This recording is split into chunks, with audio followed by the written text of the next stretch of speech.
বিশ্বকাপ 2026-এ ব্রাজিলের শুরুটা মোটেও প্রত্যাশা মতো হয়নি। প্রথম ম্যাচে মরক্কোর বিপক্ষে একক গোলে ড্র করেছে কার্লো আনচেলত্তির দল ব্রাজিল। ফলে গ্রুপ সিতে এখন তাদের পয়েন্ট মাত্র 1 পয়েন্ট। বর্তমানে স্কটল্যান্ডের পয়েন্ট 3, তারা 3 পয়েন্ট নিয়ে শীর্ষে রয়েছে। মরক্কো এবং ব্রাজিল 1 পয়েন্ট করে, আর হাইতির কোনো পয়েন্টই নেই। এখন প্রশ্ন হলো, নকআউট পর্বে উঠতে হলে কত পয়েন্ট অর্জন করতে হবে ব্রাজিলের? সাধারণত 4 দলের গ্রুপে 6 পয়েন্ট পেলেই সরাসরি যোগ্যতা অর্জনের সম্ভাবনা অনেক বেড়ে যায়। অর্থাৎ ব্রাজিল যদি হাইতি এবং স্কটল্যান্ডের বিপক্ষে 2টি ম্যাচই জিতে যায়, তাহলে তাদের পয়েন্ট হবে 7 পয়েন্ট। তখন নকআউট পর্বে ওঠা প্রায় নিশ্চিত হয়ে যাবে সেলেসাওদের।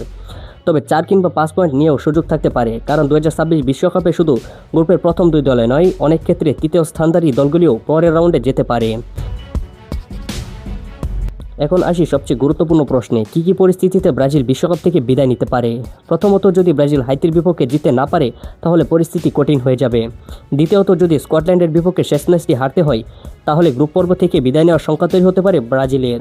তৃতীয়ত, গোল ব্যবধান কিংবা গোল ডিফারেন্সও বড় ভূমিকা রাখতে পারে, কারণ সমান পয়েন্ট হলে গোল ব্যবধানই নির্ধারণ করবে কে এগিয়ে থাকবে।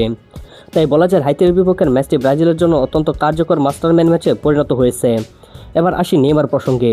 ব্রাজিল সমর্থকদের জন্য দুঃসংবাদ হলো, নেইমার হাইতির বিপক্ষের ম্যাচে খেলছেন না।